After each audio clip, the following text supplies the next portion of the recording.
Thank you. As someone who works for an organization that was named to the Forbes list of best small businesses to work for, I can echo one of the sentiments that you hear in a lot of the discussions today, which is building and working for an organization that's quality is really important. One of the other things that I'd like to add, and being a new partner of CMLS, we've been most impressed by is their dedication to education. At MindFlash, we build software for organizations to train their members and their employees. So we also agree that education is super important. But right now, we're going to turn our attention to something that I don't think is super important, and that's actually meetings. At least most of the meetings that I attend. To lead us through that discussion, we have someone with us who has spent her career making meetings more effective. She can tell you why your meetings are not effective. She works with leaders to make them more effective and to make their meetings that they do have to have more impactful.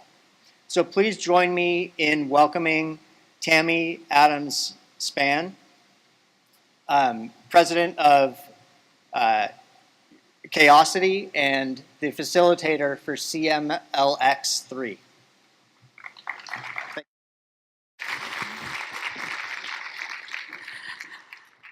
Hi, folks.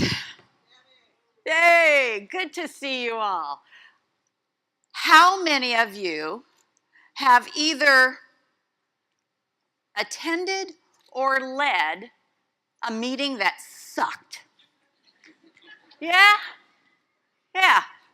Well, there were a few of you that didn't raise your hands, so let's just check and see by looking at a few of the more common characteristics.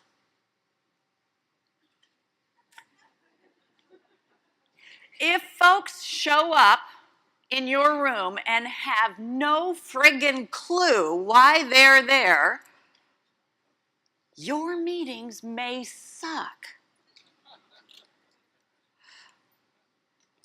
If you've ever caught yourself wondering, and maybe even saying, this is an hour of my life I'll never get back.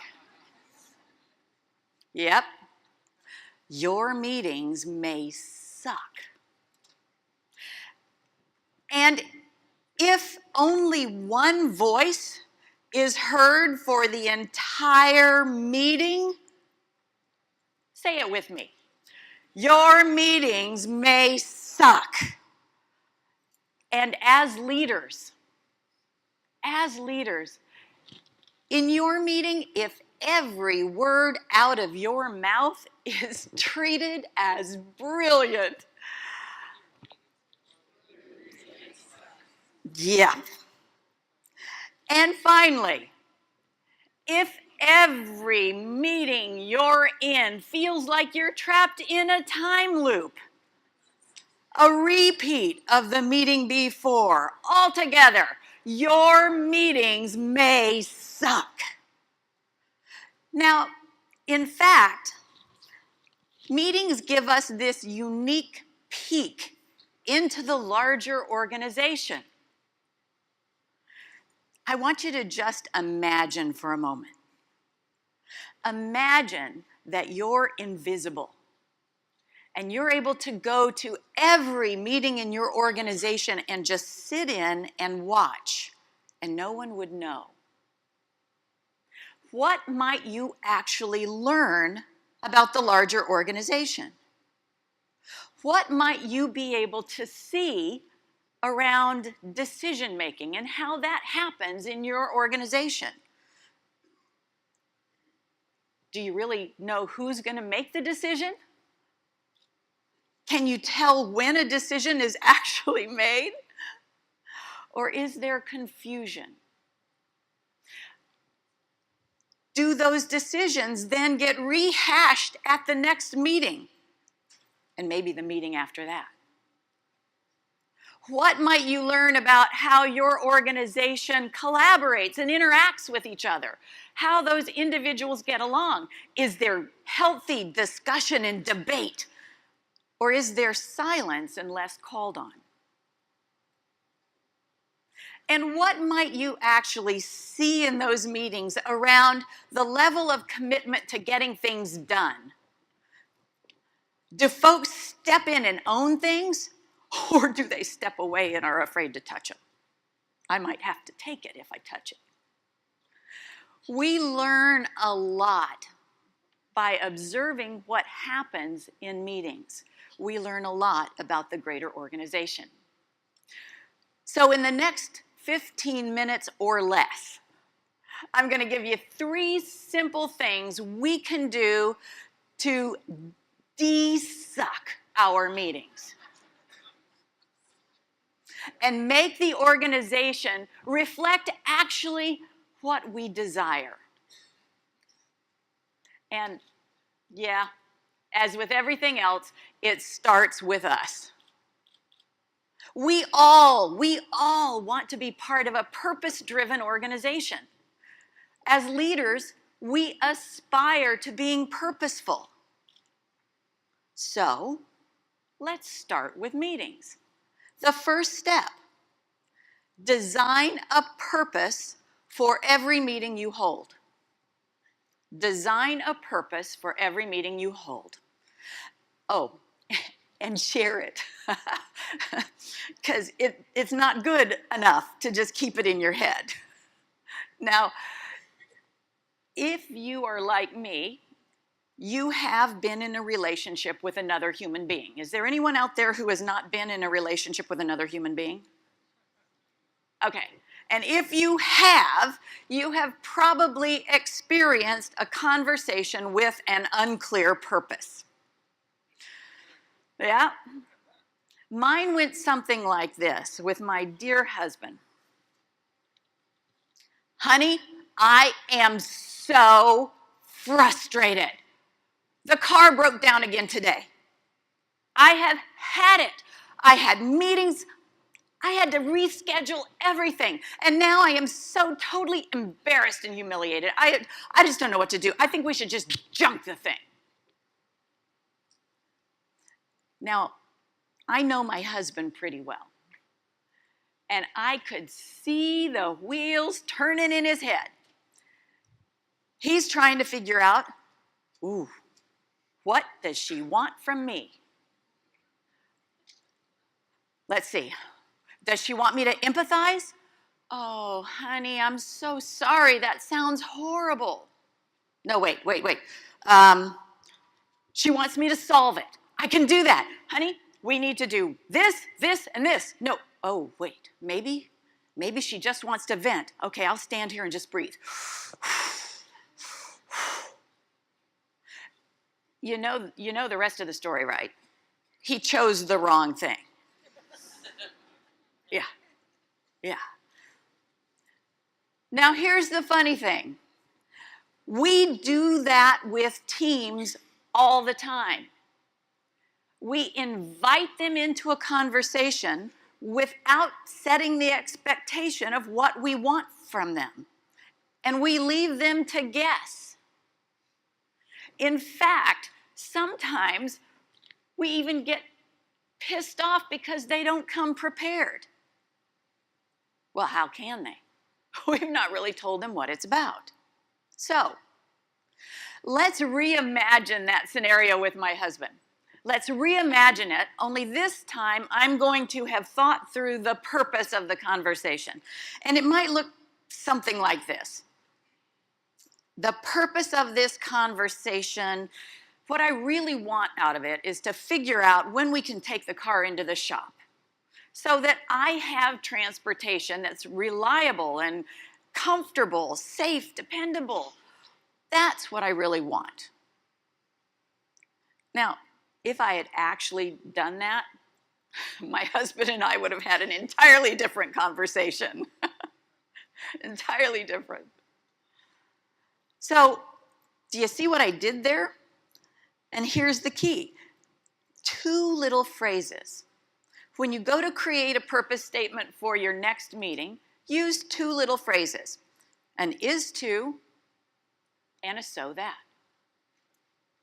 Is to and so that. The is to communicates the reason you're willing to spend money to bring people together. That's the kicker. That's the kicker. We often forget that meetings cost money. Not only the money for the butts that are in the seats, but also for the opportunity cost for all of what those folks could be doing outside of the room.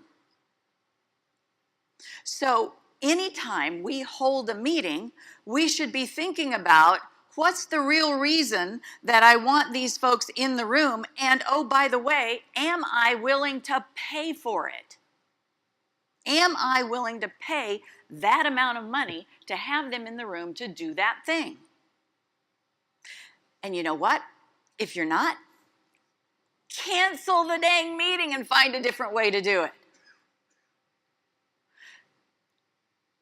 Now, the next phrase, I could have left it there. I could have said, honey, I really want to talk to you about scheduling to get the car in. Could have left it there. And what would he have said? His next question would have been,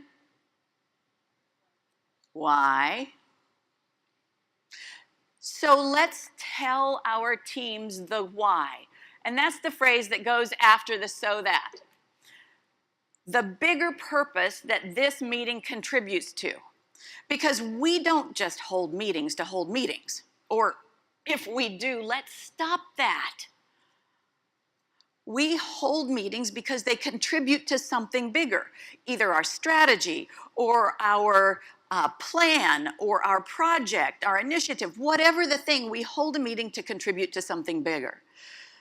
So let's look at just a few examples to bring it home. The purpose of this meeting is to better prioritize our work requests. Okay, I'm willing to pay to bring people together in a room to figure out how to have a better prioritization of work requests. Why is that important? Well, so that we delight our customers by getting the work done more quickly than expected. Or maybe this next one. The purpose of the meeting is to define our facilities strategy. Some of you might be out there considering buildings and moving and all of this growth stuff, so maybe we need to think about our strategy, and we're going to bring folks together so that it can be communicated to the greater organization and acted upon. Or maybe it's something as simple as the purpose of this meeting is to update our sales training curriculum so that we increase our sales, because we're going to have folks that really know now what they're doing. Those are examples of purpose statements that let people prepare for the meeting ahead. Now, I have a hypothesis, and I would love you guys to test it and get back to me. And this is it. My hypothesis is that if starting next week, because I know you're going to be busy for the next few days, if starting next week you created a purpose statement for every meeting that you host, you would have fewer meetings. If you created a purpose statement for every meeting you host, you would actually have fewer meetings. Why? Because I bet you're going to find some that once you start creating a purpose statement, you'll go, well, I'm not willing to pay for that. Cancel it. Now, there may be a few of you out there that are saying something like this, well, Tammy, I don't really host a lot of meetings, but I do attend a lot of meetings. What about people like me? What can I do? If you attend a lot of meetings and many of them don't have purpose statements, try this out next time. When you get that meeting invitation, respond with this question. Can you give me some insight into the purpose of this meeting so that I can better prepare? That will start the cultural change within your organization. So, step 1, design a purpose for every meeting and share it. Step 2, define what you want at the end. Define what you want at the end. I've been in far too many meetings that goes something like this. You know, we need to talk about X. Let's get together and talk about X. We get together, we have great conversation, really healthy debate, and time runs out. Oh, let's schedule another meeting to continue talking about X. And we do. And we run out of time. And we schedule another meeting to continue talking about X. It reminds me of the old adage, if you aim at nothing, you're sure to hit it. We aim our meetings at nothing all the time. Now, this was brought home to me. What we aim at matters was brought home to me when my sister and I, we go on family vacations together every year. And a couple of years ago, we got together, and we always have a fabulous time. I really enjoy it and wasn't really looking forward to the close of vacation. So you might imagine I and my sister were both thrilled when, after they looked at their route home, they found out that they had another half day. We filled it, had a great time, and off they went, only to find out too late that they had plugged in Chattanooga, Oklahoma, rather than Chattanooga, Tennessee. What you aim at matters. So in a meeting, let's get clear on the tangible things that you want the group to create by the end of the meeting.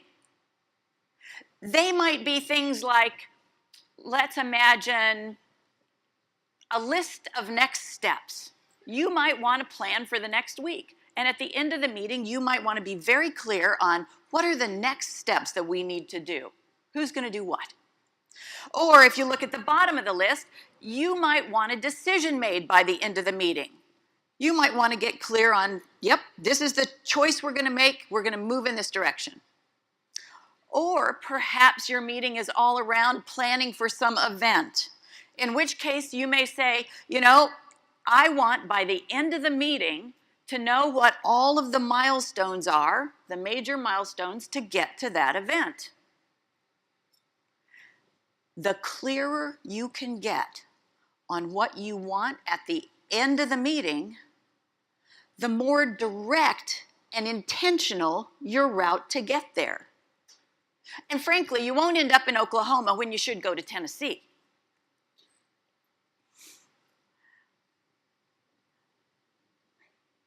So we've talked about purpose and having a purpose for every meeting. We've talked about getting clear on what it is you want at the end of that meeting. So between the purpose and between the end, there's typically this roadmap. And we might refer to that as the agenda. But it's going to be an agenda with a twist. From now on, I'm going to ask you to create your agenda in questions. Create your agenda in questions. Now, I didn't always do this, but one of my colleagues suggested one day, why don't you just try this? And I thought, all right. So I did. I created my agenda in questions and I sent it out to my team. Said, this is what we're going to be talking about. These are the questions that we're going to be answering in today's meeting. You can imagine my shock when 3 people sent me back answers to the questions. You get what that means? That means not only did they look at it, they thought about it, and they actually came up with ideas before even getting into the meeting. Wow, if I could do that every time, I would. Questions are this unique thing that make us want to answer them. They give a signal to the folks coming to our meetings that we're actually interested in their opinion. You're looking for ways to increase engagement? Create your agenda in questions. Now, the easiest way to do that, this is the typical way, bullets, right? We all do bullets. Now imagine that I'm going to hold a meeting. It's an hour meeting. And the purpose is something about learning from a previous training and creating an updated training plan. And that, in fact, is what I want at the end. I want an updated training plan, because what we do is we do a training and we learn from it and we revise for the next training. So my bullets are, let's see, we're going to get an update on the training update, we're going to look at the plan, and then we're going to look at next steps. So now let's convert that into questions. The first question that I really want answered is, what did we learn from last week's training event? Now, when I look at training plan, I actually have two questions that I'm interested in. And they are, what do we need to do to incorporate those learnings into our plan, and are there any issues we need to resolve? So I have two questions really around that one bullet. And then the final bullet, next steps, what do we need to do what do we need to get done in the next week? And who's going to do it? Just a simple translation of bullets to questions makes all the difference. Have any of you read Patrick Lencioni's book, Death by Meeting?